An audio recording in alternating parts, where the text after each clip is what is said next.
Report writing. The purpose of an experimental report is to keep building on previous knowledge, to correct what we did not know before or earlier findings were presenting due to some error, to make available what we find out for other researchers and students, and also to present our report for course credit and for examination. So, how do we write an experimental report? It follows a pattern of general to specific to general again. We start off broadly, काफ़ी general और broadly शुरू करते हैं introduction में, जिसमें हम general से बात शुरू करके स्पेसिफिक को लाते हैं जब हम अपने मेथड, अपने हाइपोथेसिस, अपने मेथड और अपने रिजल्ट्स तरफ जाते हैं तो फिर हम उसको फोकस कर देते हैं अपनी स्टडी पे. लेकिन उससे पहले हम कह सकते हैं कि इस ख़ास टॉपिक पे फॉर एग्जांपल रिएक्शन टाइम पे लोगों ने ये रिसर्च की है, रिएक्शन टाइम क्यों इम्पॉर्टेंट है, हम क्यों स्टडी करना चाहते हैं और अब आप क्या स्टडी कर चुके हैं. So now you have narrowed it down and you only talk about your own research till you get to discussion. Discussion जो है वो भी शुरू होती है आपके रिजल्ट से ही. हमने ये फाइंड आउट किया, ये हम करना चाहते थे, ये हमारा रिजल्ट है. उस रिजल्ट को फिर आप मोर जनरल इम्प्लीकेशंस उसकी क्या हैं, उसके नतीजा जो है उससे क्या फ़र्क पड़ेगा, उसकी क्या एप्लीकेशन होगी, उसकी क्या इंपॉर्टेंस है, सिग्निफिकेंस क्या है, फिर फ्यूचर में क्या काम हो सकता है और ट्रेंड क्या है इसी तरह की रिसर्च में, और उसको हम कुछ उस थ्योरी से भी लिंक कर देते हैं जो हमने इंट्रोडक्शन में बयान की थी. इसके ये सेक्शंस हैं: abstract, introduction, method, results, discussion and references. Abstract एक कंसाइज डिस्क्रिप्शन देता है आपको जो कुछ आप कर चुके हैं. ये आखिर में लिखते हैं. उसकी वजह यह है कि अब आपके पास सब कुछ करके रिजल्ट्स आ गए हैं तो आप समेट देते हैं सब कुछ. ये करना था, ये किया, ये इस तरह एनालाइज किया, ये रिजल्ट्स आए, इन रिजल्ट्स की क्या अहमियत है.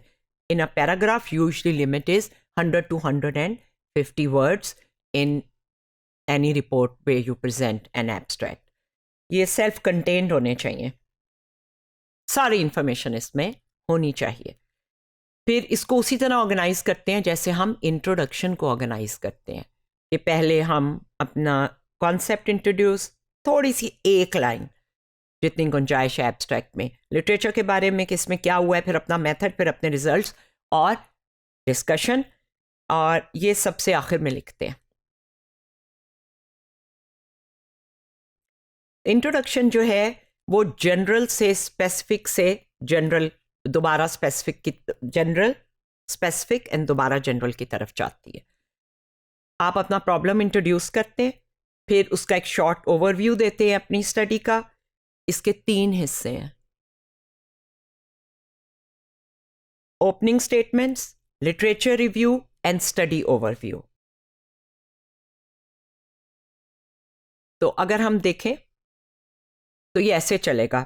आपने ब्रॉडर टॉपिक दिया है, अब ये नैरो हो रहा है. थेरेटिकल फ्रेमवर्क एक्सप्लेन किया है, अपनी प्रीवियस जो स्टडीज़ हुई हुई हैं इस टॉपिक पे उनको समराइज़ किया है, अपना रैशनल दिया है कि इसको करने की ज़रूरत क्यों है, और फिर अपना हाइपोथेसिस दे दिया. This is your introduction.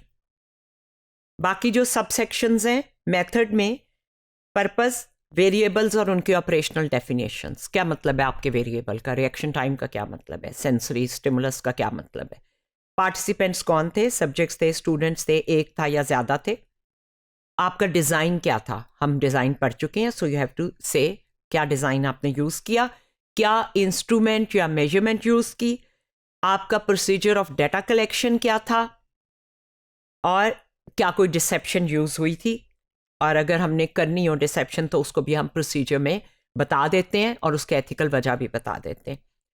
इसके आगे रिजल्ट्स का सेक्शन है. इसमें tables, figures, graph, a concise presentation of how results were calculated and analysed. Usually descriptive statistics होती हैं, इन्फरेंशियल स्टैटिस्टिक्स होती हैं जिसमें नतीजा निकाला जाता है. ये mean, standard deviation and confidence interval भी करता है. अगर बेस्ट ये है कि आप इसको APA स्टाइल में करें, क्योंकि 4 to 20 नंबर्स अगर आपके पास हैं, a well presented table is best rather than just descriptive in text. बताएं कौन से टेस्ट यूज़ किए थे, आपका मैग्नीट्यूड क्या था रिजल्ट का, सिग्निफिकेंट थे कि नहीं, और अगर इफेक्ट साइज डालना हो तो आप डाल सकते हैं, कौन से ग्रुप ने परफॉर्म बेटर किया अगर आप 2 ग्रुप को स्टडी कर रहे थे। बस कोई इंटरप्रिटेशन इस स्टेज पे नहीं होती, क्योंकि ये अभी आप सिर्फ रिजल्ट सिर्फ प्रेजेंट कर रहे हैं। रिमेंबर, अगर आपने एक ही सब्जेक्ट पे यूज़ किया, और अक्सर क्लास एक्सपेरिमेंट्स में ये होता है कि हर स्टूडेंट का अपना अपना सब्जेक्ट है, सो 50 लोगों ने 50 लोगों पे एक्सपेरिमेंट किया है। Sometimes we bring it together, but if it is on single participant तो वो वाली स्टैटिस्टिक्स नहीं यूज़ होगी जो ग्रुप्स के लिए होगी, बट ऐसी स्टैटिस्टिक्स यूज़ हो सकती है जिसमें एक ही स्टिमुलाई को आपने 60 दफ़ा प्रेजेंट किया और फिर आपस में फ़र्क देखा स्टिमुलस का एक से दूसरे ग्रुप में। सो डिस्कशन जो है वो आप दोबारा बताते हैं क्यों करनी थी, फिर अपनी फाइंडिंग्स देते हैं, फिर आप अपना हाइपोथेसिस के बारे में बताते हैं कंफर्म हुआ कि नहीं, और उसके बाद आप previous findings on similar pattern बताते हैं, अपनी फाइंडिंग्स को थ्योरेटिकली एक्सप्लेन करते हैं, लिमिटेशंस क्या थी और आप रिकमेंड क्या करेंगे कि इसमें और क्या हो सकता है और इसकी implications क्या। That is where your discussion ends, and discussion is actually the story that you tell.